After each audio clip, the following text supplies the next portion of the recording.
Well, welcome everybody to our workshop with Byron Borger, who doesn't need much of an invitation, but he is with his wife, the owner of Hearts and Minds Books in Dallastown, which is exactly a half mile from where I am right now. I know because if I walk there and back, it is exactly 1 mile. And I'm pleased to be introducing him. And we all know when we were meeting as we used to for annual meeting, he would always have a big book show and would always give a very well attended presentation on what he's reading and what's interesting. So I'm looking forward to hearing what he has to say tonight. And I'd like to open with a word of prayer, if that's okay. All right. Creator God, we thank you for bringing us all together for our annual conference. It's good to see a lot of faces, familiar faces we haven't seen for a while, and to fellowship together as we continue the ministry and the journey of the United Church of Christ in Pennsylvania. We give thanks for Byron and his ministry of reading and resourcing, because he is our lifeline and our dealer. And we give you thanks for that ministry. In the name of Jesus, we pray. Amen. Okay. So Byron, I'd like to hand the floor over to you as my dealer. Thank you very much. I'm just delighted to be able to do this. I guess the annual conference goes on the next couple of days, and you're doing these sort of pre-conference workshops. So there was one last night that was important. A couple of different ones going on tonight. So if you need to leave here and go to somebody else's, I understand. But I'll tell you what you need to do tonight is you need to get some paper and pencil and write down some of the books I'm going to highlight, because I'll do some show and tell here, but you may not remember them all. And when we were up at Susquehanna, for instance, back in the day, people would come and say, what was that third one? It had a blue cover, and we could figure it out. But since we're online here, you can certainly email me, but you may want to jot down a couple of notes if you could. A couple of preliminary things. I do own this bookstore for 40 years. Beth and I have been here in Dallastown. Chris is one of the UCC pastors and a very dear friend here in the area. He's got some books too, which we're going to mention. There's a couple of authors in the space here too. I see Rich Christensen is here. So we're going to highlight a couple of titles shortly. But I just wanted to say that we do, some of you know this, we have a website that has a newsletter that goes out almost every week called Book Notes. And you could subscribe to Book Notes for free. And it's usually a dozen different books, or this time it was 15. Sometimes religious, sometimes not. Always interesting, I think, of books that I think people ought to know about. I don't always put in the bestsellers because I figure people know about them. Certainly not the religious bestsellers necessarily, because again, people probably know that stuff, or in the UCC, you might not care if some of them are bestsellers in the fundamentalist world. So, you know, it's more kind of curated to the kind of audience that I think we might have, and I think you might enjoy it. So it's called Book Notes. You could subscribe to that. Those books are almost always 20% off when I announce them.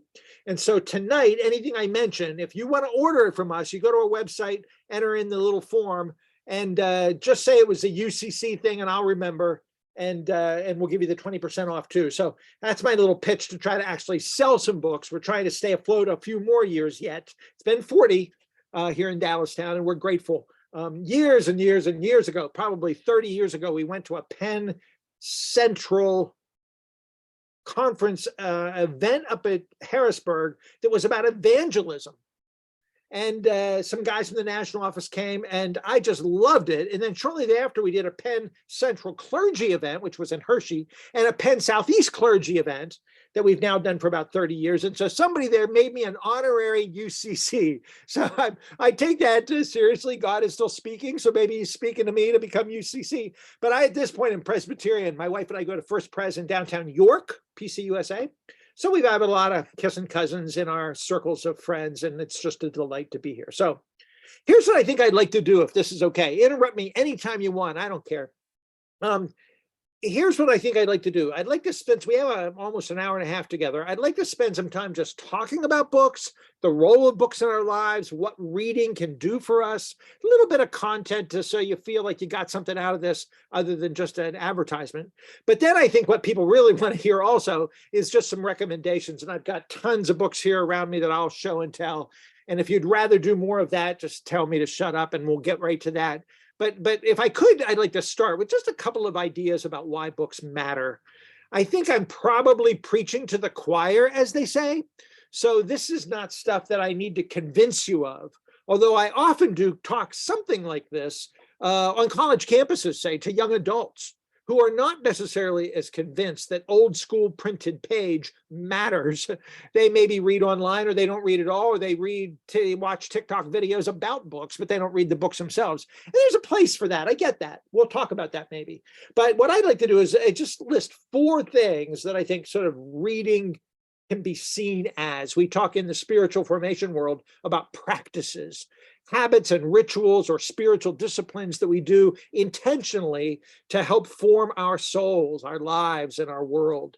So these are sort of 4 practices or 4 things that I want to sort of identify reading as. The first one is, I just want to say this. I think reading, whether it's sacred scripture or whether it's theological books or whether it's the daily comic paper, you know, the newspaper and the sports page, reading can be an act of worship.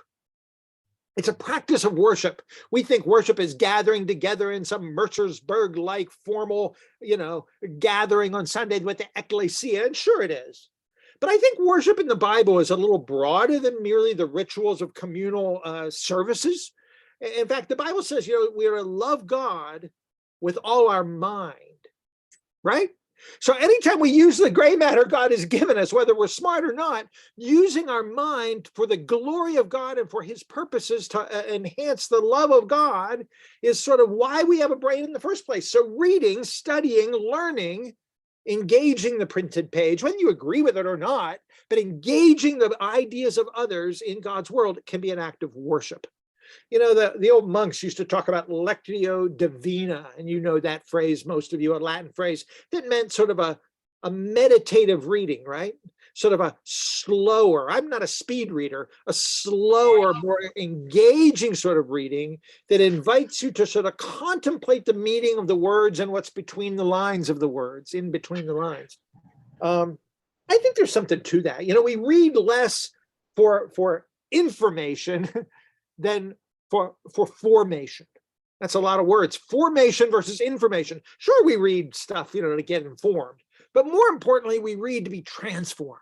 And so reading as an act of transformation, which is a spiritual practice of study, can be an act of worship. So that's my sort of first point, that when we're reading, whether it's the sacred text or whether it's other books, if we read it through a grid of our own love for God, it's an act of piety, it's an act of devotion, it's an act of lectio divina, and so therefore it's an act of worship. So worship is sort of linked to our minds, to our whole bodies. I know there's a workshop going on, or maybe it was yesterday, about creative worship in the UCC. I like the UCCs because you allow some creative liturgy, but part of that surely is using our minds well. And so reading a book can be an act of worship. That's sort of just where I want to start. Secondly, though, I think reading is also an act of formation in the sense of making disciples. The gospel calls us to make disciples, Jesus said. Well, that does mean passing on and imparting some sort of content, right? To focus on our lives of faith and belief in God and devotion to God and our following of Jesus isn't just sort of vague. It means certain things. And so to invite ourselves to become followers of Jesus means we at least have to learn the way. Now, again, it's putting one foot in front of the other, and there's been a lot of work done that it is not just in our head believing the right things. I'm not just saying that we merely have to get all our doctrine straight because our faith is all just a matter of what we choose to give intellectual assent to. No, it's not that. It's a whole-bodied embrace of trust in God and faithfulness to Jesus, but that fidelity has to look like something. So we need to know the story we're part of. Our story begins to make sense when we understand it in part of the broader story of the unfolding drama of God's redemption in the world. Never put a period where God put a comma, you UCC guys like to say, right? ... God is still speaking. Well, he's speaking how? Well, through science and culture and entertainment and media and the Bible and our stories together as we ponder things. So there's some content to be learned. So reading is not just an act of worship and piety, but it's an act of formation. It's an act of transformation, and it's an act of becoming a disciple, becoming a follower of Jesus, knowing what in the world it means to follow Jesus in this crazy, complicated 21st century world. Let me just give you one example of that. I mean, it's not even an example, but one area where it seems to be important to have books as tools to help you become disciples.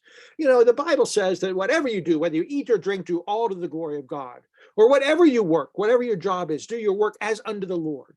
And so that kind of vision of working for God in your career or vocation has, ever since the Protestant Reformation at least, split apart this dichotomy between the sacred and the secular and said all of God's world matters. And so it's not just the priests and the ministers and the nuns that get to say they're called, but anyone can be called to a vocation. One of the great Puritan writers said a cobbler, a shoemaker, should listen to his shoes, to the stuff he's working on, to find out the truth of what it means to make a good shoe. The Bible doesn't tell you that. You need to be attentive to the world in which we live and focus on the craft of whatever it is you do, butcher, baker, or candlestick maker. Well, if I'm a business person, as I am, or you're a counselor or a nurse or a truck driver or a psychologist or a computer programmer, you need to think through the implications of Christian faith for that zone of life, that sphere of life, that area. You got to listen to your shoes in that field, whatever they may be, your tools. Well, your pastor probably hasn't studied that field. I don't know if your pastor knows anything about neuroscience or engineering or medical technology or special education. And maybe they do.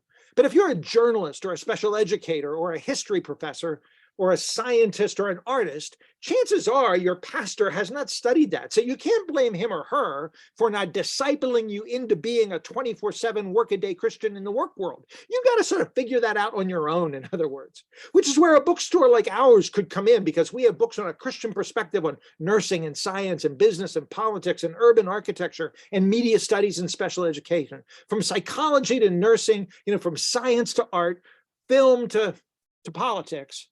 God cares about it all, and we as ordinary lay people need to live into that sphere or life as disciples of Jesus. The Bible just doesn't spell out directly what it means to do a job to God's glory. So it seems to me we need books. We need other people who have been in that path before us.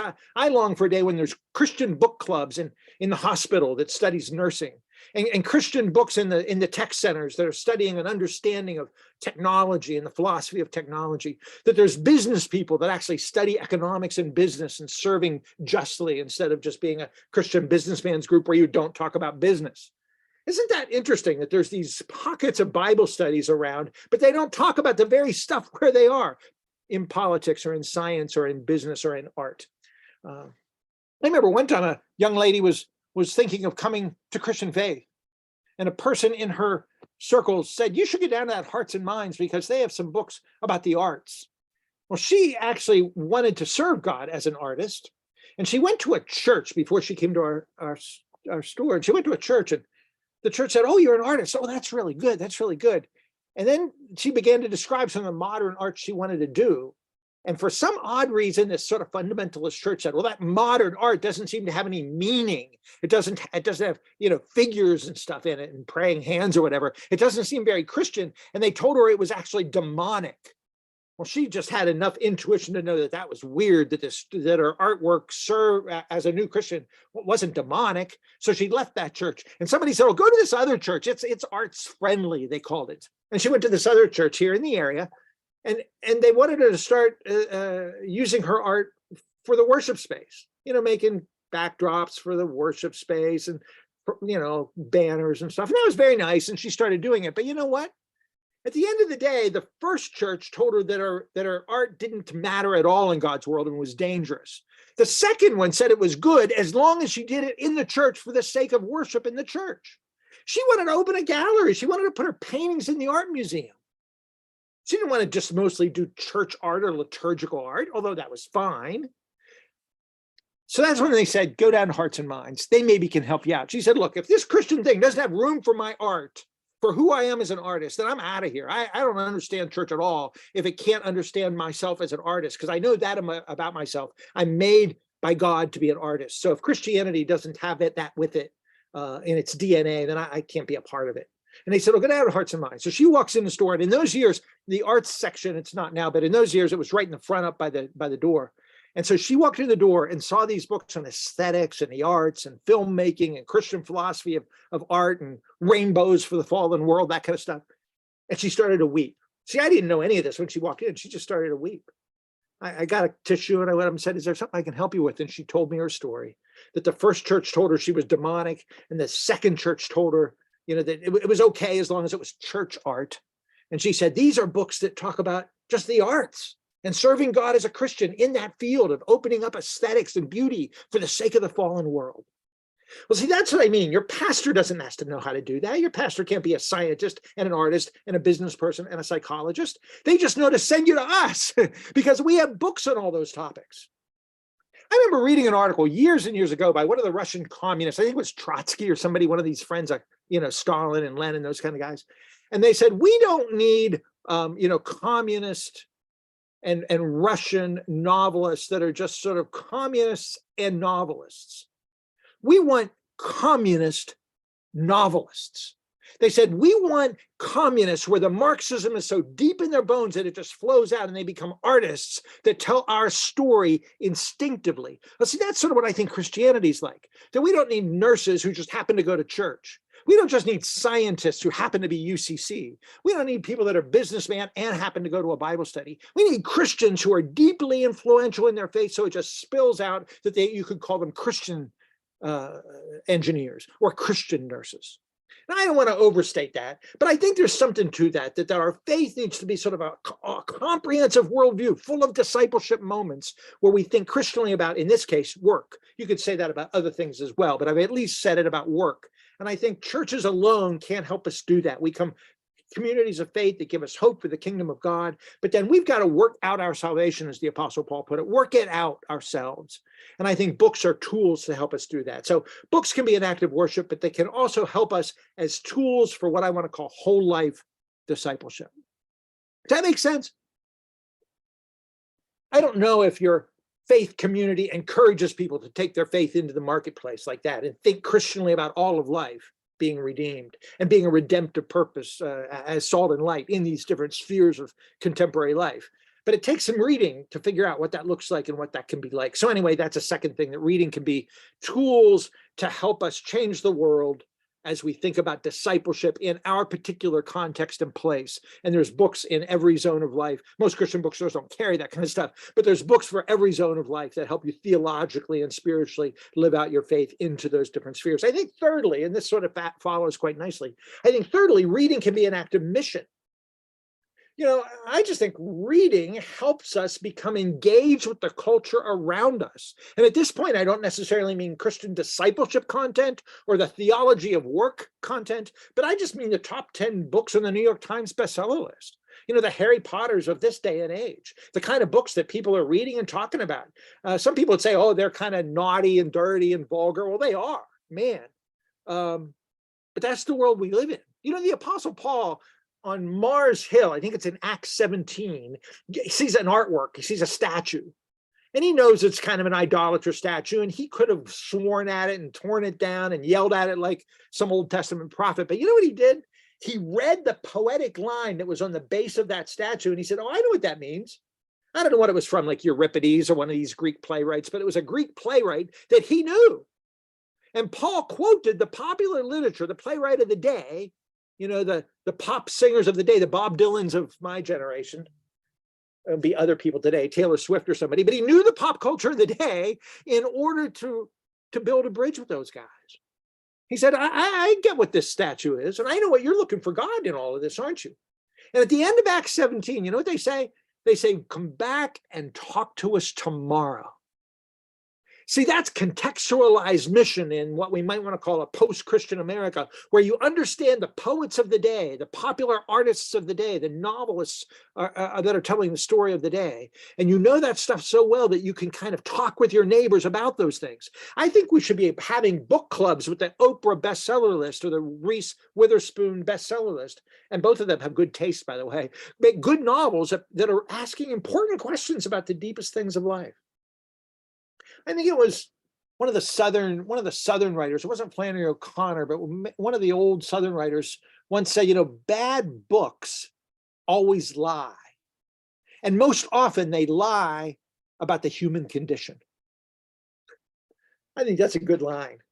that these kind of happy, clappy books with happy endings like Hallmark movies, they're lying about the reality of the world. We need some gritty literature that tells the truth about the reality of the human condition and the quandary of the world in which we find ourselves.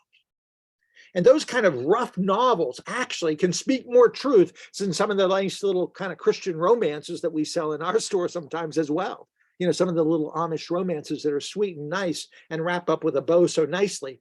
I think some of the best sellers, Corman McCarthy. I mean, man, that last novel of his was weird and vulgar, but it was fundamentally a deeply religious question. Well, anyway, I think reading and reading widely, like the Apostle Paul did, can be an act of mission, where we're building bridges with our secular culture. I have a friend, he's an evangelical conservative Bible guy, but he says that, whatever the top movies are that are awarded for the Academy Award nominees every year, he said, it's like the old days, we sit around the campfire and tell stories. Well, today we sit around our screens, and tell the stories. And these are the stories that are the most watched or most discussed or considered the best stories going in America.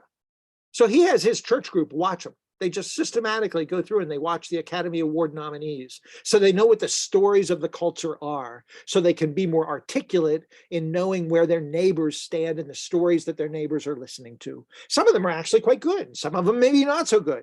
But like the Apostle Paul, he could name that verse and say, come back and talk to us tomorrow about the meaning of all that. So reading widely can be an act of mission. People are confused why we carry kind of what they call secular books, New York Times bestseller novels in our bookstore. Well, A, because some of them are really good. And B, in fact, some of them are Christians. This idea that all the Christians are chased out of the public square that the fundamentalists say, that's simply not true. I mean, Marilyn Robinson is a John Calvin scholar who wrote a book about a minister named Gilead, a Bible name, and it won the Pulitzer Prize. Nobody's censoring the Christians in this culture. The best ones are in secular publishing houses writing profound books about the nature and the meaning of life that tell the truth about things. So anyway, that's my argument that books can be an act of mission. Let me say one more thing. I think books and reading can be a practice that builds community. And again, I think our churches these days are using that word a lot. We're hungering for community. We're longing for community. People want authentic relationships one with another. We hear young adults especially saying that's one of the top driving features in their lives, is they want deep friends that last. There's something really good about that, because the Bible calls the church to be a countercultural faith community on journey together, the gospel says over and over again. We're in this together. And so what better example that the world can ask them to come to a Bible study? They might not even know what that means. But a book club, everybody's heard of that, whether they've joined an Oprah book club or not, but everybody's heard of book clubs. So you could be having book clubs at your church, and seekers would say, oh, that makes sense to me. But that's the missional piece. But the other piece then is something happens to a group that begins to read books together and begins to shape their lives around the conversations you have around things that matter. It's why scripture studies matter too. Sometimes it's less what you get out of or what you agree about in any given Bible study. It's just the fact that you've encountered God's presence in community with one another over a sacred text, and you come away transformed because you bonded over something, right? It's the same way we have clubs and hobby groups. People bond over, going to, tailgating parties and going on rock climbing trips, or going on knitting circles or whatever. People bond over stuff they like. Well, I think people bond over books in a particularly poignant way. And so reading together can help enhance your church's community and enfold others into it as well, who may not come to a Bible study group or a prayer meeting, but or a liturgy planning session or a church retreat, but they'll come in your doors to come to a book club. So it can be both missional and incorporate a sense of community. I got a friend that has an online newsletter, what now they call podcasts, but he did it before there were ever podcasts. He just did this online book review thing. His name's Ken Myers. It was called the Mars Hill Audio Journal. And he was super smart. He worked for NPR for a while. And he told me once that he worked for NPR and then he quit. And he had a colleague that was there too. And before he left, his colleague left and went to work for ABC News. Yeah, that was good. It was a sort of upscale job. He's working for the news desk at ABC News, nightly news. And about a month or so down the line, Ken just called him to get in touch and see how he was doing and so forth. And he called his old buddy, said, let's go out for coffee or something. They went out for a drink and said, how do you like ABC News? And the guy said, well, he said, it's kind of weird. He goes, at NPR, you came to work and everybody was talking about what books they had read. Everybody was like talking about the books that they were, got on their desk or that they were reading, or that they were in a book club, and everybody was arguing about books and ideas. He said, it was always so exciting. He said, at ABC, nobody reads any books. He said, I come to work and it's like, nobody's talking about books. He said, I kind of miss that. That was the first thing he said about what he missed about his old job, is that the milieu or the culture, the ethos of the workspace was alive and lively because people were talking about books because they were engaging big ideas. Now, I just wonder sometimes if that's the way our churches are. I asked that about my church. People leave and they don't miss it because we're not talking about big ideas. We're not being drawn together to a community that's grappling with big ideas. And so I guess I just wonder, are people building community around big ideas? I know that there's been in the past a movement to start small groups in churches, and there's something really healthy and good about this. Praise the Lord for it. But that they're largely therapeutic. You got AA as the classic example, and we should all open our doors to AA communities, sure. And there's recovery groups of this kind and that. People get together for grief support groups as well. They should. What a beautiful ministry that is. But I think kind of therapeutic groups, they last as long as you need them, and you lick your wounds and you feel a little stronger and then you quit. I think there's something less ultimately radical about therapeutic groups rather than idea groups that are grappling with the biggest ideas that you can get through books. I just think of one example of this was back in the days of William Wilberforce. I'm sure most of you UCCs know who Wilberforce was, who was the congressman that had a religious experience in the 1700s in England, a parliament member. And John Newton, that wrote the song Amazing Grace, was a mentor to his. He said that line in that song that saved a wretch like me. Well, he was a wretch. He was a slaveholder. He was a a slaver. He would run the boats that brought the slaves to the slave docks. And Newton was converted and finally got out of that business. And he had an influence over this Congressman Wilberforce. And Wilberforce, upon his renewal of faith, said, oh, good, I'm going to be like you. I'm going to get out of my work, my dirty work, and I'm going to become a pastor. And Newton said, oh, no, you're not. You're going to stay where God planted you. You're going to stay to be a congressman, and you're going to lead the way to stop slavery and pass legislation that ends the slave trade in England. And you probably have seen the movie Amazing Grace, which is all about this, where Newton, who also started the SPCA, by the way, he was an animal rights advocate, and he believed in Bible translation, and he had all these philanthropies, but his biggest passion was ending the slave trade, and he would be beat up on the street over it. He would introduce legislation and it would lose. The next year he would introduce legislation and it would lose. Year after year after year after year, William Wilberforce tried to end the slave trade. It never worked. And he finally realized that upstream of the legislative piece is the cultural attitudes of the people. And to reach the cultural attitudes of the people, he needed artists. And he recruited a couple of women that were novelists. And he recruited a poet. And he recruited the people that made those Wedgwood plates. Some of you have heard me say this before. You know these Wedgwood plates, those pale blue plates, we still make them today? The Wedgwood people that made those plates were recruited by Wilberforce. And they would make one with an African woman on it. It said, "Am I not your sister?" And they would make one that said, "Am I not your brother?" that had an African man on it. And Wilberforce would have these fancy meals over in his home and fill the plates up with food, and they would get talking. And as they slowly ate, the picture would be revealed at the bottom of the plate. Am I not a man and your brother? Am I not a woman and your sister? And so the arts and the literature and the novels became a way to change the world. Well, these guys realized that if they were going to be talking about these ideas and these books and these novels and these poetry in order to transform the culture, they needed to move in together. And they formed a countercultural community. It was called the Clapham sect. They mocked them and called them a sect. They were just Church of England people, but they lived in Clapham, which today is where the tennis courts are in England. You know, the big famous tennis courts are there. And that was the Clapham area of England. And they formed a community around the ideas in the books that they were all reading together and eventually writing together so that they could change the culture so Wilberforce could finally win the battle in legislation, which he finally did. We had to have a civil war over it, but they ended it through the parliament procedure. But it wouldn't have happened without the storytellers and the artists, and without them moving into community so they could form a community around the big ideas that they shared together. Well, I imagine that being sort of translated at a local level to our local UCC churches. That reading can be nurtured as an act of piety and worship, not just something you do if you're brainy, but it's something we all do. We use our minds for the glory of God. And so we think well and read well and learn to argue well because we're reading good stuff as an act of worship. And we're reading widely, particularly in our career areas, stuff that our pastors can't teach us, not just basic theology and spiritual formation, but about the issues of the day and the cultures that we live in where we work, our professions and careers. And we're reading deeply to become disciples of Jesus and learn the content of what it looks like to actually follow him into the workaday world. And thirdly, we read books together as an act of mission, as a practice of reaching out to others widely. And then fourthly, that will help be a practice of community building where we nurture deeper relationships with one another because we're arguing about important stuff that really, really matters.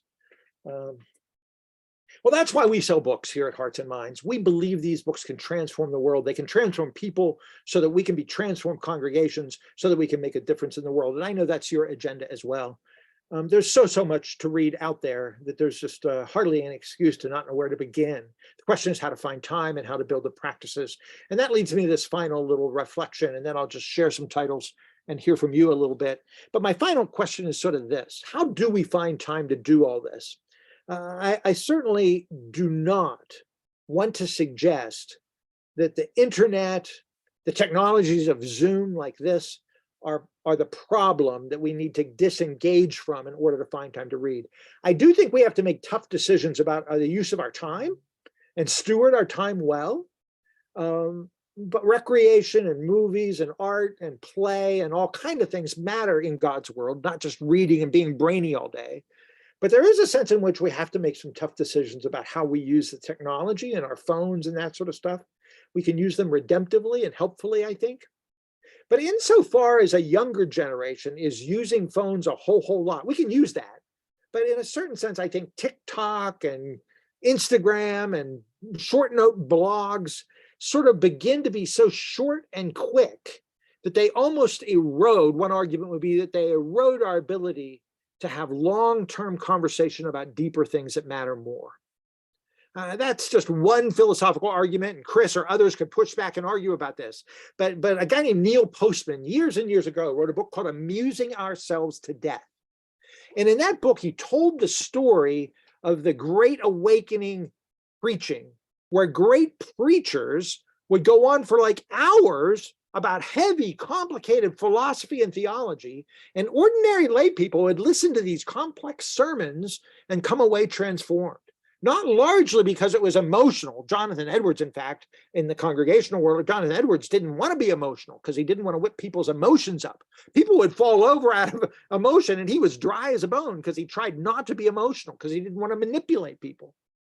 But the idea that there were these complex capacities in the culture to think deep thoughts about theology, and now today we have televangelists and it's sort of dumbed down. Then Postman, and he's not even a Christian, but he looked at that stuff. Postman, a Jewish scholar, then looked at the Lincoln-Douglas debates in the 1800s and said, again, ordinary farmers and stuff that weren't even educated would sit for hours and listen to these long, they took them on the road like a dog and pony show. They went out and did these long debates, Lincoln and Douglas, talking about political theory and political philosophy and Rousseau and, John Locke and all this American political stuff. And people put up with it. They listened to it. Now the debates, in the political world, they argue about what color tie the guy's going to wear, which is going to manipulate the media better. And so we have sound bites now. And Postman said, we've amused ourselves to death, that we've failed to kind of want a deeper understanding of things, and we've allowed media to sort of erode our capacities to think well about stuff. In the preface of that book, Amusing Ourselves to Death, Postman says, there's two dystopian novels that many of us learned about in school. I'm sure some of you learned them. 1984, Big Brother and all that. And what was the other one? Brave New World in 1984. Animal Farm. Both of them were dystopian. In one of them, Big Brother was watching you and would take your books, right? He would take your freedom. Postman said, that's not going to happen. With the book bans these days, maybe he was wrong about that. But he said Big Brother isn't the main problem. The other one was they gave you Soma. It was a drug that made you feel good. And you didn't want your books. They didn't have to take them because nobody wanted them. He said, it's not what you fear and hate that's going to get you. It's what you love. The things you love most, your own pleasure, that's going to drag you down. You don't have to worry about Big Brother conquering you and taking away your books if you don't even want them because you watch too much darn TV. Well, that was Postman's argument. Right before he died, he came over and spoke at Messiah College near us. And my father had just died too. And so we went on this walk together. It was kind of funny. He gave a lecture and I stayed afterwards. And he thought I was his faculty host. And he said, so now what do we do? And I look around and there's nobody else there. I'm wearing a tweed jacket. So I guess I look like a teacher. I said, well, I think we have a few hours to kill. We could talk together, go get some coffee. He thought I was his host. So I hung out with him all afternoon. We both cried about our dads dying. But we talked about this thesis of whether or not media can be so sort of dumbed down. You watch a drama and then you have the news and then you hear about 10,000 people that died of a flood. And then you get a hemorrhoid commercial and then you get a Johnny Carson joke and then you get another hemorrhoid commercial. And then you hear about 10,000 more people that died in another flood. Like, how do you live like that? The band U2 years and years ago did a song where the video for it was drip, drip, drip, and the song was called Numb. That we become numb. We can't even think about stuff anymore. And Postman would say that's partially the way we watch the news. Well, I don't know if he's right about all that, but the thing he's pointing to is that we've got to figure out how to steward well all the information that's coming at us, read the news more wisely, and figure out how to use our brain power to read books that matter and somehow invite our congregants to do that with us. And in an electronic media age, it's just harder now than it ever was. Although maybe it was always hard. I'm reading a book right now that's kind of funny. It's about the Middle Ages monks and how one of the things they worried about most was distraction. You know, I'm worried about distraction all the time because of all the media stuff and the Neil Postman problem of all the Instagram stuff coming across your feed. I don't know how people keep up. And the Middle Ages monks were worried about it too. They didn't even have any media then in the Middle Ages in their monasteries. They always got distracted. And so this contemporary scholar of media has written this book analyzing the letters of old monks and what they wrote about the problem of distraction in the 12th century. And it's kind of funny. Well, there we go. In this media age, we got to handle books as worship, books as mission, books as community building, and books as discipleship. That's my pitch. And I'm hoping you could give me a little bit of feedback, what you think of all that, if you see any of that happening in your own church. And then we'll segue into some infomercial, thinking of the drip, drip, drip infomercial. I'll give you an infomercial about some books that are here and give you some show and tell if you want. But let's just talk about this a little bit first. Anybody have any comments about the stuff I said? Is it making any sense? If you want to. I like your analogy with Jonathan Edwards, especially because I think he often gets a bad rap and sort of is painted as an individual who was promoting the opposite of what he really was. And of course, we can claim him in our tradition in the Congregationalists, although the Presbyterians like to claim him too. And I think there's something really smart about that analogy in that I was just interviewed by a newspaper today about some political stuff going on in York, and I'm thinking a lot about how emotion is driving more than reason the way people are thinking about how to run schools and communities and how we pick books for libraries, and how do we acknowledge that there's diversity in the community. And instead of thinking through things critically, we're being driven by emotion. But that's a hard balance too, because very often, and I think it's true in our tradition, that our worship is often sort of devoid of emotion and very sort of formal. So that's something I'm going to take away thinking about. So thank you.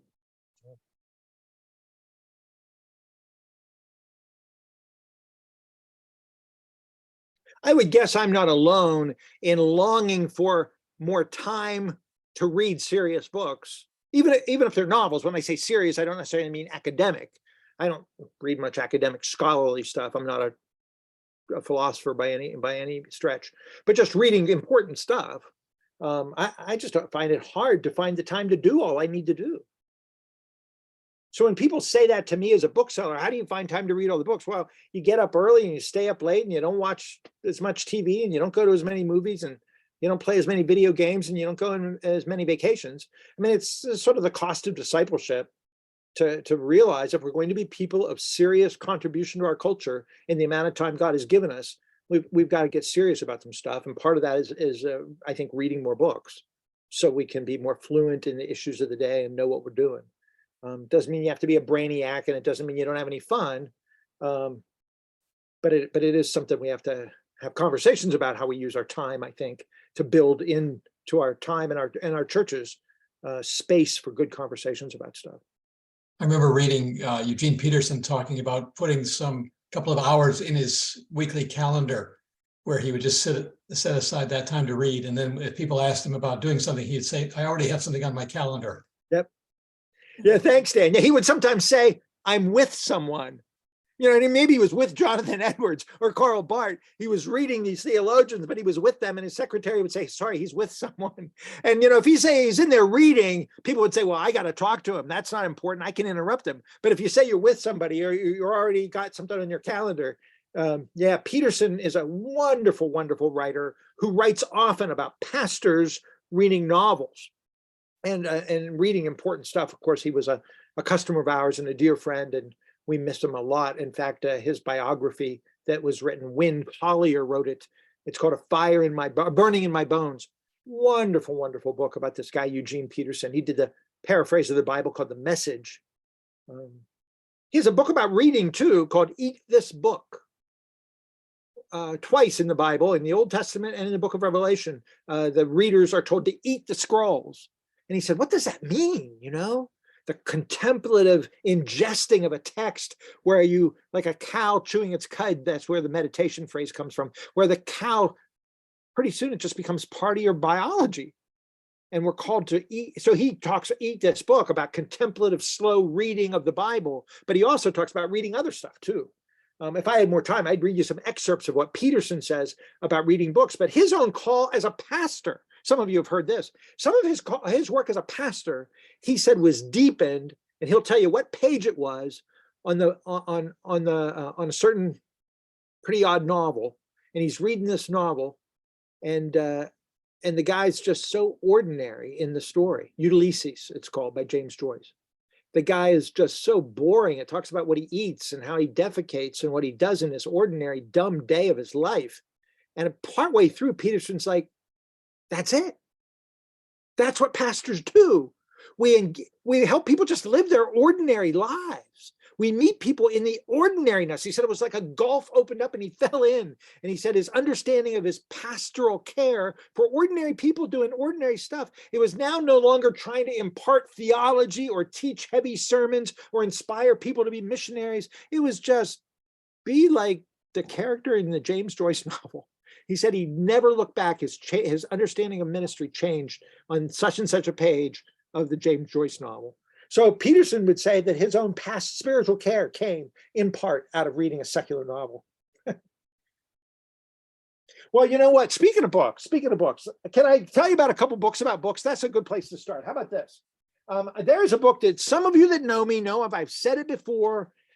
This is one of my all-time favorite books. It's out of print, so I got a whole bunch from the author before they all disappeared, and it is called Reading for the Common Good. It's by a guy named Chris Smith. We brought him into the area. He spoke at a local church here for us. Reading for the Common Good: How Books Help Our Churches and Neighborhoods Flourish. And he talks about his own sort of struggling church in a pretty rundown part of out around St. Louis, and how they just read books carefully, slowly together, and learned to disagree about stuff and stay together as a congregation because they learned the art of conversation by talking about books that they didn't agree with. Isn't that interesting? You know, so many churches, the United Methodists now are all splitting over sexuality and stuff and disaffiliating from each other because they don't know how to hang in there together. And Chris would say if they learned to read books together well, they would learn the art of Christian conversation and could really serve them well. But this is a book about books. He runs something called the Englewood Review of Books, which is an online journal, and it's really, really fine. He's a little bit Anabaptist, a little bit edgy. I like him a lot. Chris Smith, Reading for the Common Good. Now, there's another book that I adore, and at the pastor's clergy convocation a couple of months ago, I shared with the clergy for the UCC Penn Central Conference about this. But if you weren't there or didn't remember me saying this, I will say it. This is called The Pastor's Bookshelf. It's by a guy named Austin Carty. I am not a pastor. I'm hardly a leader. I teach a Sunday school class, but I'll tell you what, I don't care who you are. This book is inspiring and tells you why you should read well, why reading novels is important, reading other stuff's important, how you manage your time, how you create book lists. He even has a section at the end where he has a chapter on how you remember all the stuff you wrote so you can draw on it later. Like a minister wants to like quote something. How do you remember like in the 8th chapter of a book that you read 5 years ago? So I don't do that part, but he even keeps track of stuff. This is a beautifully fun book, really good. The Pastor's Bookshelf, Why Reading Matters for Ministry. And Austin Carty, by the way, was once on the TV show for a season called Survivor. So that's a little pop culture fun. He's a pastor. I think he's Presbyterian. And it is a splendid, splendid book. I love it.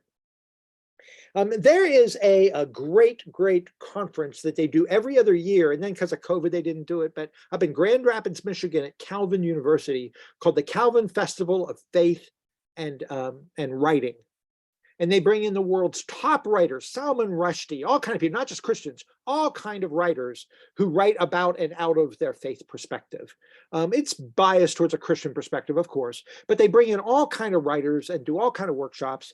The head of that is a woman named Jennifer Holberg, who is also the chair of the English department at Calvin University. She just released this. It is called Nourishing Narratives. The subtitle is The Power of Story to Shape Our Faith. It is not primarily a book about literary criticism, although she talks about poets and writers and novelists. So there's lots of novels and poetry cited in it. But it's more generally about how this notion of a story is what we live by, and how good stories help us shape our own story. So about half of it is quoting poets and stuff and who they are and why literature matters, but also her own story, stuff about her mother, stuff about her father. She tells really good stories, and stuff about people who have read books and how it's changed them. So I don't know whether to put this in our literary criticism section or it's sort of a more basic Christian discipleship book, because it's about spiritual formation by way of story theology or narrative theology. It's Jennifer Holberg, Nourishing Narratives, The Power of Story to Shape Our Faith. I just wrote about it in our book notes about a week ago. It's brand new. It is splendid, not too hard. Although if you love literature, you'll really like it. But even if you don't know Gerard Manley Hopkins or who these poets are she's writing about, you probably will really find it touching. It would be a great book group in your church.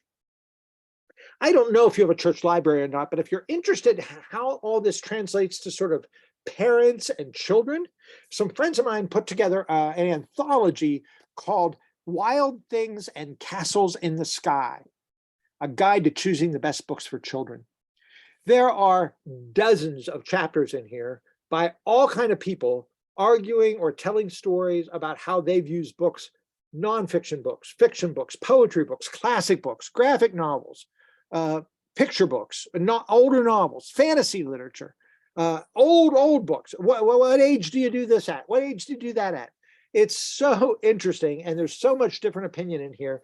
There's like 300 pages, dozens of authors, each doing short essays about reading to children, and then listing their favorite books in their particular genre that they're writing about. You don't have to agree with those books or think they're the best, but it is a gold mine of good information for parents that are wanting to sort of encourage a life of reading in their families and do it well and thoughtfully from a Christian perspective. It's a really, really good book. The poet Lucy Shaw has a chapter in there on reading poetry to children. I'm fond of that. Should I go on? Do you want to hear about some other ones? Anybody want to share anything? Any comments or feedback? Please, Christine. Yeah, I think the important thing is to cultivate a love of reading. Because I wasn't a reader in school even. And then I'm a writer now. I write plays and I write poetry and other things too. And if you're gonna write, you've got to read. Yeah. So there's a book by Stephen King. It's called On Writing. It's really good. Excellent book. Yeah, and he has a prescription where he works 4 hours a day. Of course, he's a writer, so he doesn't work all day. He works 4 hours a day, and he always takes an hour every day to read. And that's if you want to cultivate it for reading, an hour a day is a good thing, because sometimes you can pick up a book that's like 817 pages, and already you're like tired when you just see how many pages are in it. But just read for an hour, mark it, and read the next day. Then you still have time to remember everything you've read. But I think what happens is people read a little bit, they put the book down, don't come back for 2 or 3 weeks, and they've forgotten where they were. Yeah. This pastor says that same sort of thing. He has a book that he's reading in the morning before he starts his day. It's often a devotional kind of thing, of theological thing or something. He has a book that he reads in the middle of the day, like Peterson, taking an hour out of his workday and saying, I'm going to read during this. And then he has a novel that he's reading at night.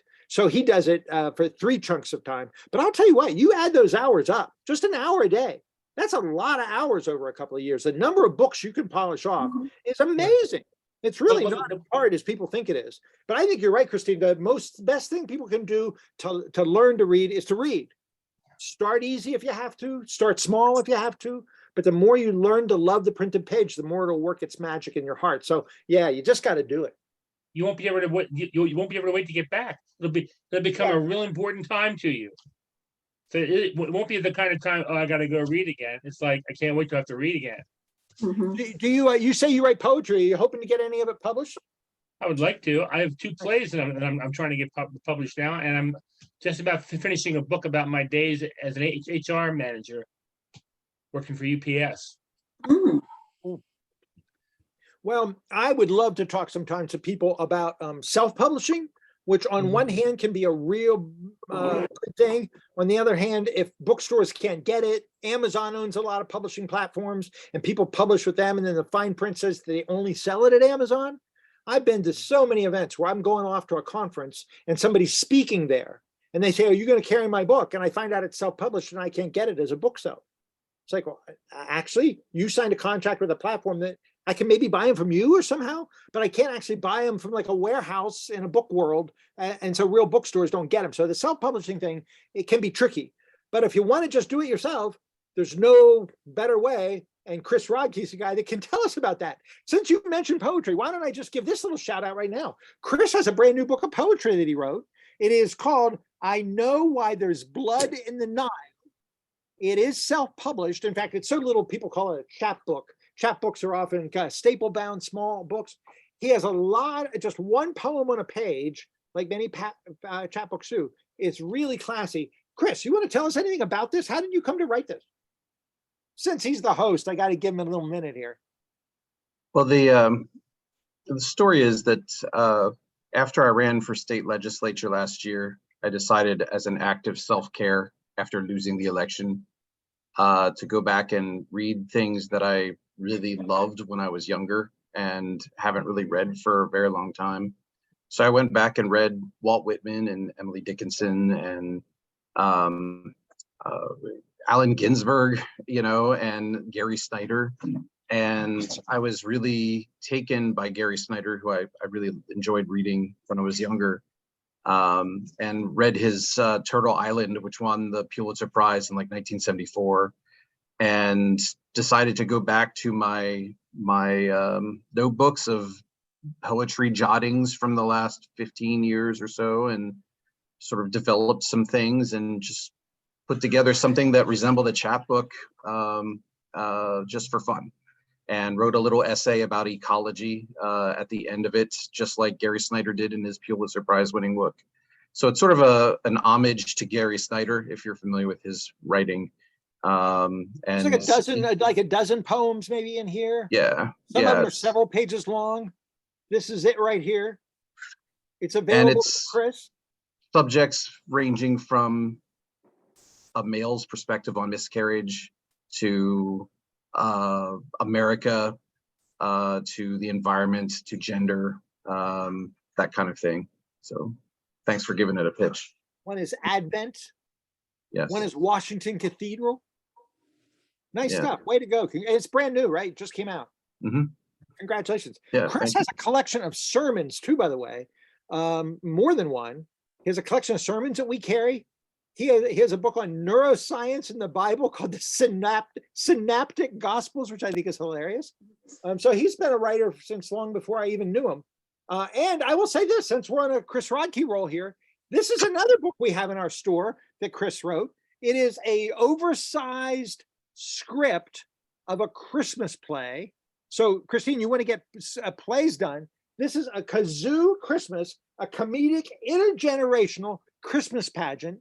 It is inspired somewhat by an old Simpsons episode where they played kazoos. It's kind of a funny story. And he kind of took that to heart, wrote an intergenerational play about it where the kids play Christmas carols on a kazoo, mostly to drive somebody crazy. But then the guy that's running the Christmas play gets sick, and so the kids have to do it for real. So they do it in the church. He did this in his church. It went over so well that he decided to write it as a script, and it comes with directions and stuff. I think it's like $45 or something, but it includes the privilege to make copies and perform it.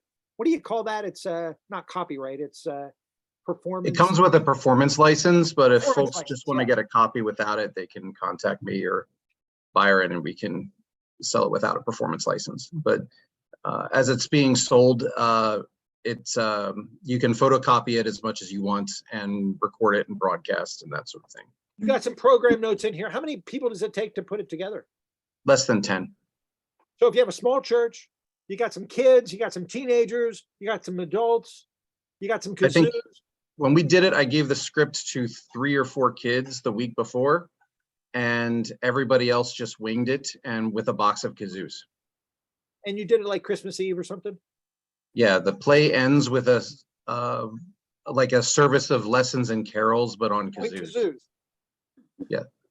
This is really funny, but it's intergenerational, and there isn't as much intergenerational Christmas stuff as you would think.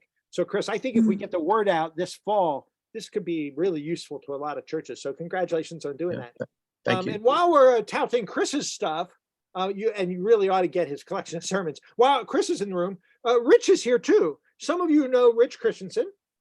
He had been a missionary in South Africa, and he has a book which he will have available. We got it here, but he will have it available at the conference, at the annual conference at Willow Valley, like tomorrow or Friday when it starts. Rich, you want to tell us just a little about that? Why? Tell us what the book is. Turn off your. Yeah, I had to be sure to unmute there. Oh, thanks, Byron. The book is called Learning to See, a memoir of Southern Africa. My wife and 10-year-old daughter became a family when my wife and I were married in March of 1980. And 6 weeks after we were married, the 3 of us, my wife Elaine and her daughter Sherry and I, went to Botswana, which is just north of South Africa. It's between South Africa and Zimbabwe in Southern Africa. And I was a chaplain and teacher at a secondary school. And my wife had the tougher job. She was the school treasurer and did some kind of amazing things, but there's a long story for that. But anyway, we learned so much about the understanding of what it means to be a real community from African customs and traditions.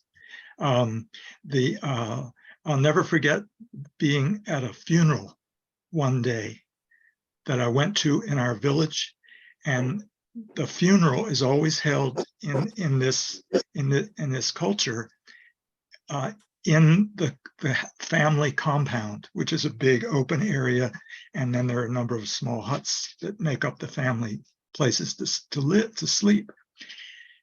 And I went to the family compound, and I was amazed to see all over the bare ground, there were bedrolls or just a plain blanket or something. And the custom was that neighbors, friends, relatives, dozens and dozens of people, when someone died, come to the family compound, and they sleep there every night for a week in solidarity with the family's grief. It was one of the most amazing things I've ever seen. Just very striking. And So you write about these kind of things. You were there yes, for how long? we were there for 3 years. And this is a book that's a memoir of those 3 years, sort of Mhm. anecdotes and stories and lessons learned. Yeah, How you were in that sort of 1980 to 83. And it was while apartheid was Apartheid. still in South Africa. And we visited South Africa a couple of times, and I tell those stories and how I learned something more profound about racism that I had never understood before. So I will be there at the conference meeting and have copies to sell. I'm selling them at a discount rate. And so, stop by. I'm going to have a table. I don't know where it is exactly because I haven't been there yet, but I'm going to have a table and sell the book. And Well, thank you, Rich. I'm glad yeah. you joined us. I'm glad you got to give that Yeah. little pitch. Look Yeah. him up over there. It's a powerful read, kind of a mission story, but also just a journey of a guy learning deeper things about racism while working in Africa.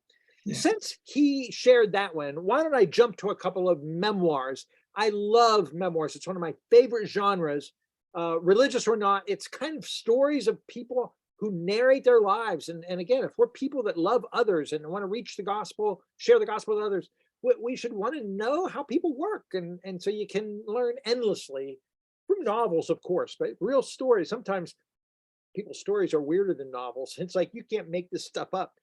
Here's just a couple that are come to mind. There's plenty that we could list, but I'll just name a couple. Here's one that is brand new by a UCC pastor that many of you probably know, Danielle Neff, who was just north of York in Penn Central and just moved this past week over to Waynesboro, which was her hometown.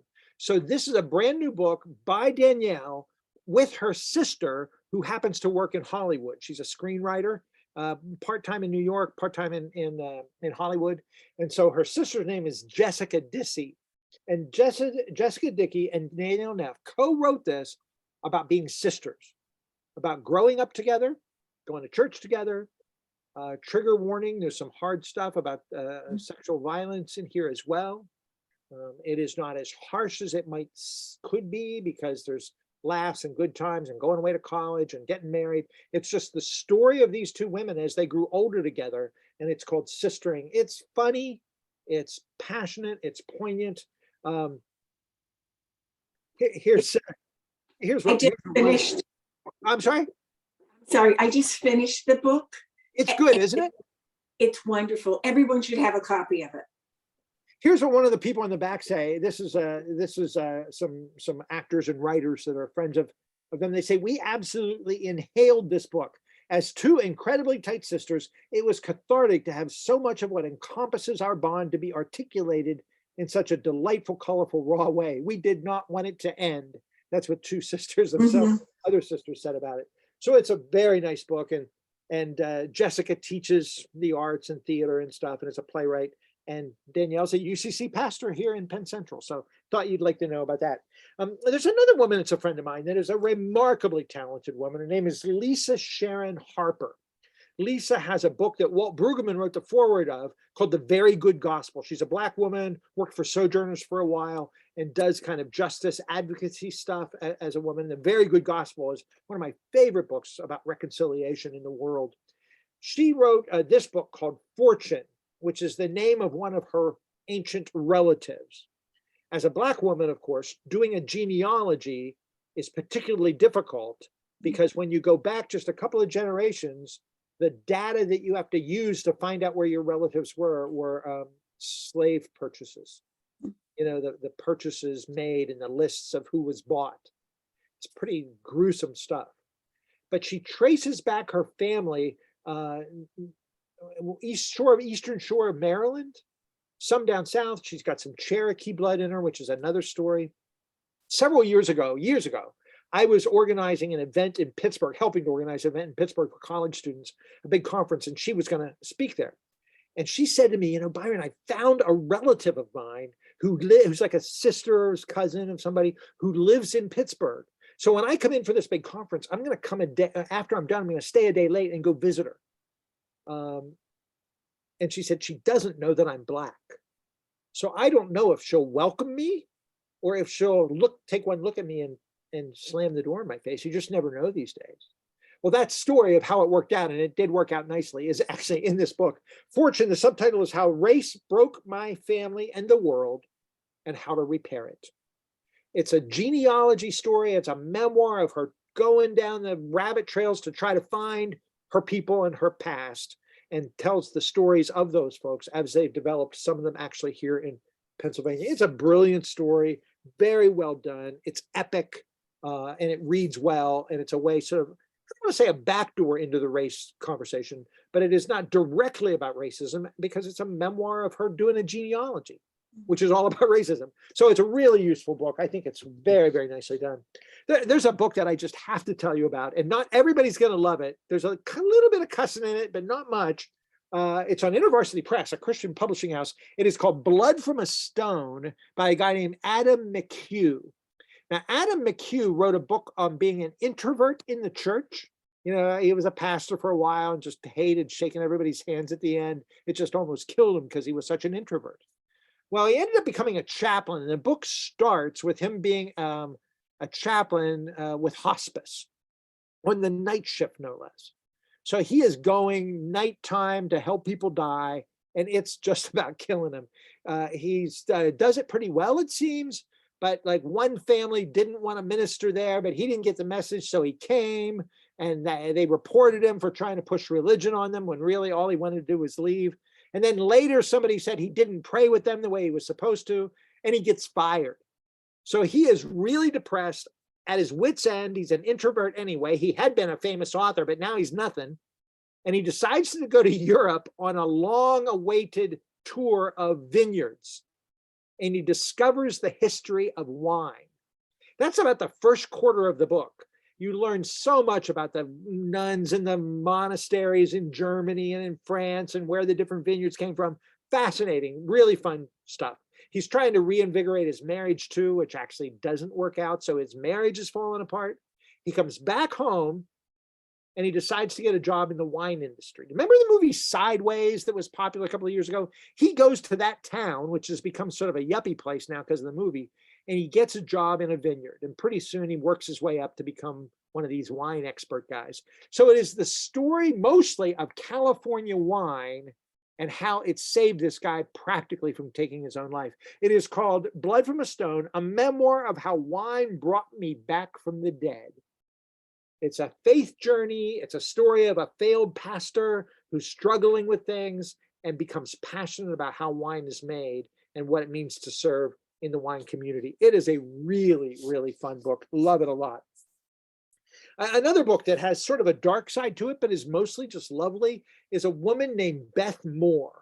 Beth Moore is a Southern Baptist Bible study leader, huge conferences, women's conferences, Bible study curriculum. Because she's Southern Baptist, I sort of assumed she was sort of more on the fundamentalist side, and I just didn't care about her. Some of my customers liked her and said I should read her, but I to be honest, I just never did. We sold Beth Moore fine. I'm sure she's okay. As Trump began to become ascendant and Southern Baptists particularly got in bed with the far, far alt-right, she began to worry about that. And she began to speak out about how this is not what the gospel should be.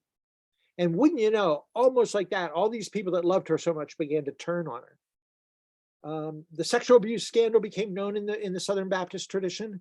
And she was so heartbroken by their cover-up that she admitted that she was sexually abused as a child.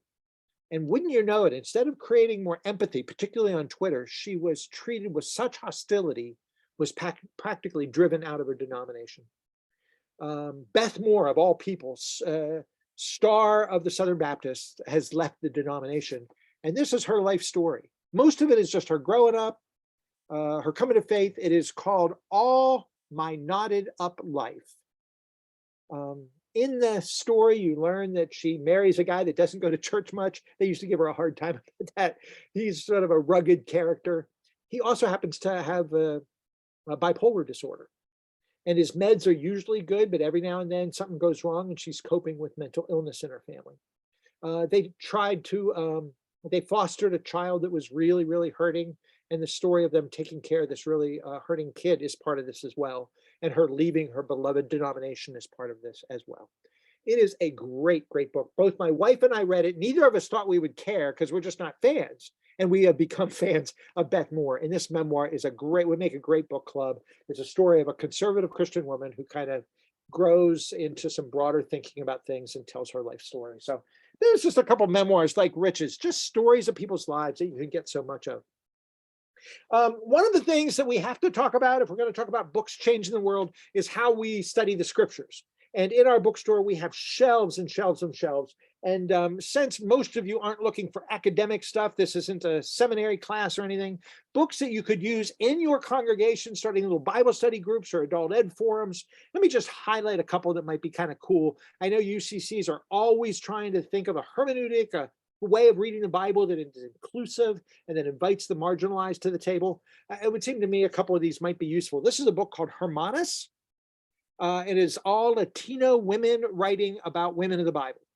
It is by bunches of different women, 4 or 5 different women, and they each tell different stories, Lydia and Tabitha and Hannah and so forth. So it's a study of women in the Bible. It is not just for women, and it is certainly not just for Latino women, but it is written by Latino women, and it is about women of the Bible. And it's not off the deep end controversial or weird. There are some liberation theologians that just the ordinary people aren't going to understand them. This is really useful for ordinary folks and pushes them just a little bit to be more inclusive and aware of some of the cross-cultural stuff going on in Bible stories. Another one that does almost the same thing is called Abuelita Faith. Again, a Latino woman. Her name is Kat Armas, A-R-M-A-S. There's a Spanish edition of this as well. And she looks at biblical women. It's a little more radical, but it's what women on the margins teach us. The subtitle is about wisdom, persistence, and strength. Again, not just for women, although it make a great women's group. And it is not just for Latino women, but it is what women on the margins have to say about the Bible. Really useful. Here's one that, again, is by an evangelical, thoughtful guy. He got his PhD under N.T. Wright. Is a New York Times columnist. Interesting enough, his name is Esau McCulley, and the book is called Reading While Black. There's a Black hermeneutic and what it means to kind of be as a Black person studying the scriptures. He is a Bible scholar, but this is not overly academic. Ordinary people could read it, although it might push them just a little to struggle. It's not simple, but it is a kind of a Black hermeneutic. He looks at kind of what goes on with Black Lives Matters and the killings of Black people and how that shapes how we read the Bible. And again, he's an honorable, godly, ordinary Christian man. I mean, this isn't anything deconstructing the text or being weird, but it is a Black reading of the scripture. The subtitle is African-American Biblical Interpretation as an Exercise of Hope. So I'm a fan of that. There's other books like that, James Cone and others, but Esau McCulley is really a fine, fine writer. He happens to be an Anglican, a Black woman, a Black writer, and has a PhD in New Testament. Here is just a couple more about the Bible I'll just tell you about. This is called Reading the Bible and Missing the Gospel. It would have a conservative sort of angle to it. It's Moody Press. But I'll tell you what, there's something about this that I really, really liked. It's about like how we read the Bible and we kind of miss the good news that liberates us. There's a chapter on how we don't have to keep asking God for forgiveness all the time. He forgives us. That's clear.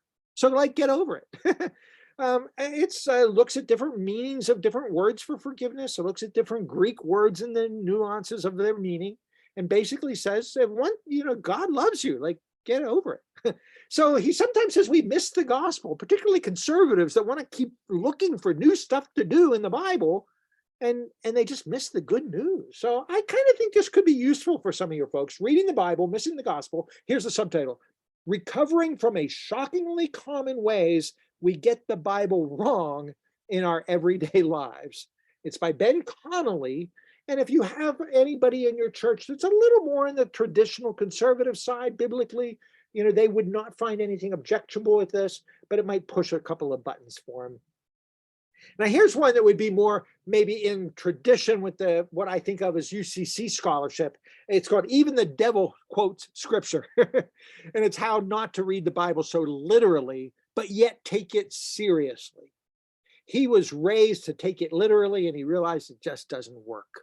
Everybody's got a canon within a canon, and everybody has certain texts that they privilege over other texts. And he says, what do you do with all that? How do you read it wisely in a way that's evocative and open and thoughtful and takes it seriously, even if you're not a literalist? Even the Devil Quotes Scripture, Reading the Bible on Its Own Terms is the subtitle.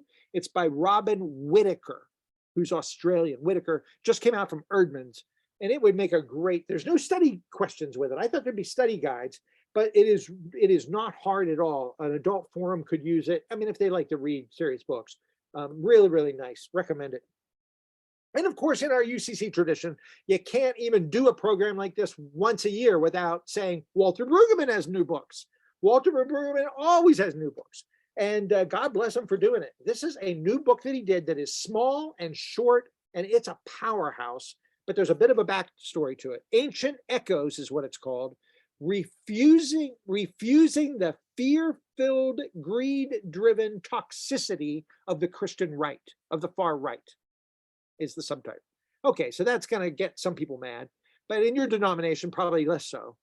There was a book that came out a couple of years ago about the sort of genius difficulty of the far right and the claims they make about America. And there were 8 of them in this other book, this secular book that said there's 8 main themes that these ideologues are saying. And he takes those 8 things from that book and he answers them with Bible answers. So it's Brueggemann's kind of biblical response to this famous book. It was called Geniuses. It was called Evil Geniuses was the name of the book. The Unmasking of America, A Recent History by Kurt Anderson. That was the original book, Evil Geniuses. And they made these 8 claims about the far right. And he says, what would the Bible say about those 8 things? And this is his little answer. There are discussion questions. It would make a great little resource for groups to read together. Brueggemann also has a brand new book of prayers that just came out. It's called Acting in the Wake, Prayers for Justice. Walt will pray the Bible like a poet before meals, before classes, before seminars. I've been with him bunches of times. He's always praying up a storm, and it's like poetry. And they wrote some of them down. There's a second one coming later this year in the fall too that will look just like this. But this one just came out. It's Collected Prayers of Walter Brueggemann, Acting in the Wake, Prayers for Justice. And I would think as a resource, anybody might want to have this. By the way, speaking of recent Brueggemann books that are thin and accessible, not as big major tunes, he did a book on the pandemic that was called Virus as a Summons to Faith. That even sounds like him, as a summons to faith. Biblical reflections in a time of loss, grief, and anxiety. It's short. It's a couple of essays. It's not even 100 pages. The pandemic may more or less be out of our worst times, but some of us are still taking it seriously. Our store is not even open yet because of our in-store space. So for those of us that are still taking the virus seriously, or for those that just want to reflect in the last couple of years on what in the hell happened, Brueggemann here helping us work through grief, which has always been a theme of his. It's really interesting. I found this very provocative, and it made me think a lot. So anyway, I still want to tell you about that. And he has a brand new one that just came this week. It's called The Peculiar Dialect of Faith. It is about biblical utterance, as he would put it. Words. It's about words. I could have started with this. The power of words, the power of poetry to evoke language, the power of sermons. I mean, that's why you guys preach. It's because you think words can make a difference. We can change the world through the printed page. Well, this book is about all that. And I haven't even looked at it yet. It just literally came. But it's a collection essays of Brueggemann. Well, there's a couple Bible resources. There's tons more. If you have any questions, send me an email. But that would just be some that I want you to know about. There's a question in the chat of what is Rich's book's name? It is Rich. Want to tell him? Yeah, I was just going to write it in the chat. It's Learning to See. Learning to See. Learning to See. The subtitle is A Memoir of Southern Africa. And I hope I see at least some of you at the conference meeting, and I'll talk to you more about it if you want. Kathy, you just asked about it, so please talk to me sometime, and we'll. I hope I get a chance to do that. I hope so too, Rich. Unfortunately, I'm not going to be at the conference in person. Oh, I'm sorry. While I was seeking the title. Well, we Yeah, have it at the bookstore and he has them at his own place, so you can get it if you're interested. Just let us know. Perfect. Thank you so much. How about a couple of books on prayer? One of the things that increasingly over the years, mainline Protestants have talked about is contemplative spirituality, the stuff that the old monks and Thomas Merton used to write about, and Henry Nouwen. Increasingly, everybody talks about the inner life of spirituality. I'll just highlight just a couple for the fun of it. I think one that I want to, what did I do with it? There's one book right here. So I don't know if it's about spirituality or not. I never know where to put books sometimes in the bookstore. This book is called, get this, it's called Hunting Magic Eels. Hunting Magic Eels, Recovering an Enchanted Faith in a Skeptical Age. There's shades of Charles Taylor in here. It's by a guy named Richard Beck. And Beck has written some books about why notions of holiness and cleanliness in the Bible are so troubling to some people. He's Nazarene and teaches in Abilene, but he is as interesting, and I don't know if you want to call him progressive or what, but he is a radical, interesting thinker, has a daily blog that is just provocative. He's a really good writer and a decent guy. And this is a story about how we recover this enchanted sense, he calls them magic eels, an enchanted sense that the world is supernatural in a world where we don't talk like that anymore. We're in this sort of skeptical age of naturalism and positivism and those kind of things that had their way in the modern world. We moved our way through postmodernism, and now we're just in this skeptical age. So how do we talk about the supernatural, if you will? He doesn't like that phrase, but how do we talk about the sacred? How do we enchant the world when it's been disenchanted? So this is sort of a time to refocus on this question of enchantment, as he calls it. And we get that in part through practices of spirituality, but this is not, as late modern people in the modern capitalist world, it is not as easy as we think of just saying some prayers. So it's about enchantment and the deeper question. It's just a fascinating read that I don't know where to put it. It's not exactly about spiritual formation, but it ultimately is. That's finally where it's going. One maybe that's a little more obvious about spiritual formation is written by a guy who's an acquaintance of mine, Gary Neal Hansen, and it is called Kneeling with the Giants. The local Lutherans, by the way, have been bringing him in to do little one-day workshops for their clergy because they think he's so good. And so he's been coming into Pittsburgh. He's in Gettysburg this weekend, in fact, with some Lutherans. He was Presbyterian, although he's been worshiping at an Orthodox church now. So I think he's Orthodox. But he was an ordained Presbyterian minister when he wrote this book. And what he does in this book is he shows how different great folks from the past have prayed and what they did with their prayers. So for instance, under the section, what language shall I borrow? That great line from a hymn. He has praying with St. Benedict, and that's using the divine office. He has praying with Martin Luther, that's using the Lord's Prayer. He has praying with the Pilgrim, and that's the Jesus prayer, you know, the Jesus prayer from the Pilgrim. The next two are praying with Scripture. He looks at John Calvin, who meditated on the Psalms, and he looks at Ignatius of Loyola, who prayed with the senses. He prayed the Scriptures, but used his senses to do so. The next one is Conversations Light and Dark, he calls it, praying with St. Teresa of Avila, who recollected the presence of God, praying with the Puritans, who did their meditation and prayers often by writing them, the physicality of writing prayers. He has one called Praying with the Cloud of Unknowing, which is a mystical great book on praying in the dark. And then he has a couple on praying for help, Agnes Sanford on the Healing Light. So he looks at these great prayers, people that prayed of the past, each that had something going on for them, praying the Psalms, writing their prayers, using their senses, and how we could do that today. He says in this book in the preface, and then he says it again in the afterword, and he once said it to me in an email, which was kind of funny. He says, remember, reading this book is not the point. The point is to do the stuff the book recommends that you do. And so you want to come to know God, and you do that by actually praying. So reading a book, he said, Byron, doesn't count. I'm like, I read about this stuff. That's all I have to do. I read about it. That's the way I kind of vicariously read a book about prayer. I read about prayer. He said, that doesn't count. You actually have to do this stuff. So it's a guide to help you do it, but it is as serious and thoughtful as most. Gary Neal Hansen, Kneeling with the Giants, Learning to Pray with History's Best Teachers. I love that book. Here's Byron.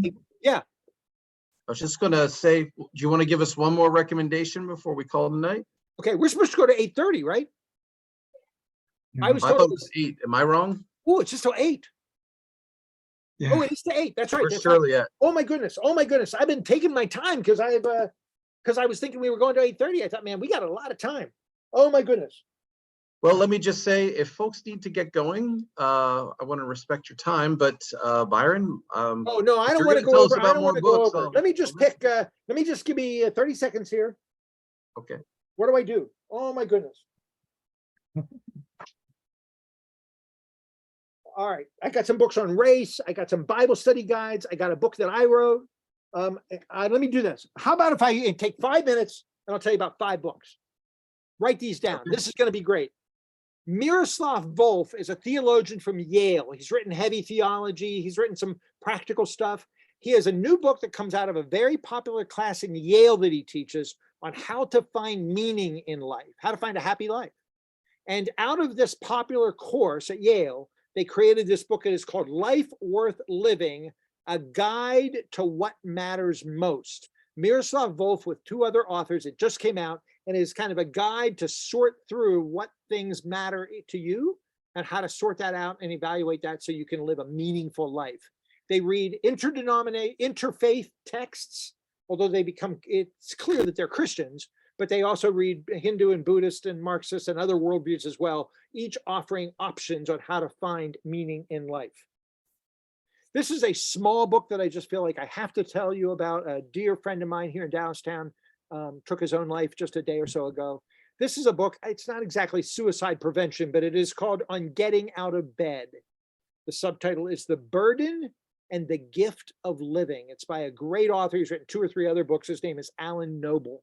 But it's a little short book for people that have mental turmoil, whether it's clinical depression or not, and just feel like sometimes it's hard to get out of bed. And what do you do with that? Thank you. I had no idea that Alan struggled with some of this kind of Thank you. stuff, and it is very, very good. So I want to say that. If you want deep, profound relationships and things that matter, like we were first talking about with the amusing ourselves to death stuff, the best contemporary book to understand how to navigate the technology world we live in, it is this, The Life We Are Looking For by Andy Crouch. The subtitle is Reclaiming Relationships in a Technological World.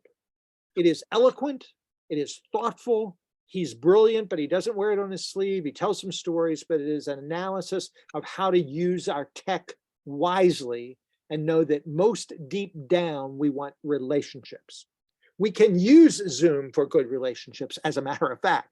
So he's not against technology, but he is kind of trying to navigate the technological world by putting first things first. It is a gorgeous, gorgeous book. If you want something that's a little heavier, but not all that dissimilar, my friend Jamie Smith, who's a philosopher at Calvin University, writes on postmodern stuff and deconstruction and so forth when he's writing his day job as a philosopher. But he also writes some spiritual formation stuff, one of my all-time favorite books called You Are What You Love. Well, this is a sequel to that. It is called How to Inhabit Time. The subtitle is Understanding the Past facing the future, living faithfully in the now. It is not a book about time management.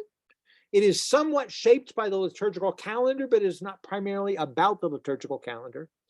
There was a piece in the Christian Century about a year ago where he was admitting his own depression and how inhabiting time in a fresh way as a gift from God was the thing that sort of brought him out of his funk and his own blues, was kind of grappling with the question, we live in time, which means a past, a present, and a future. How do we handle that? It's not a simple read, but it's not too heavy, but it's one of my favorite books of last year. Have to recommend it. And then my big ending, boy, I thought I had more time, but my big ending will be this: The Language of the Soul, Meeting God in the Longings of Our Heart by Jeffrey Crosby. We're going to do a Facebook Live thing with him later in the summer. It's an eloquent book about deep kind of universal longings we all have, and how ultimately it's a longing for home, for security, for love. We can find that in God. And he uses the metaphor of certain kinds of music that we long for, that bring together these sort of winsome desires that can only be found in the deepest things of all. It's a sweet book. It's a nice book. Mr. Rogers' best friend, Chris DeVink, has a great blurb in the back. Jeff Crosby, The Language of the Soul. It's on a Broadleaf Press. Really fond of it. It's a lovely, lovely book, and I would love to have your churches order some, because it would make a great book, God. Well, I am sorry that I blew it by misgauging my time. I don't know what I was thinking here. I got books on doubt. I got books on church. I got books on leadership. I got books on racial justice. I have more prayer books. Send me an email and we can talk further. Thanks for being here. Thank you so much, Byron. And this was really, I made 2 pages of a list of things. So what is your email address, Byron? Read like you read a book, Just read. READ, the @ symbol, and then the name of our store, heartsandmindsbooks.com. Some people just put Hearts and Minds, but it's Hearts and Minds Books. So it's read at heartsandmindsbooks.com. And I did put in the chat the link to subscribe to the book notes. You can also see his book notes on his Facebook presence, and also the order form. And once Byron gets to know your reading habits, he will let you know when stuff is coming out that you will like. So he's a good resource for that if you have not experienced it. So hey, and we thank you didn't so even talk much, about Byron. fiction yet. We have to talk about novels too. So I'll tell you what, if anybody has any questions, stay afterwards. I'd be happy to answer questions about, I don't know, books you could use for this purpose or that purpose. If you don't have any questions, that's fine. But if you want to leave, go ahead. But if anybody wants to hang out, I could stay longer, and any detailed questions you might have. Well, Thanks. for those of everybody. you leaving, I will see you at conference. Thanks. Bye-bye. Appreciate it.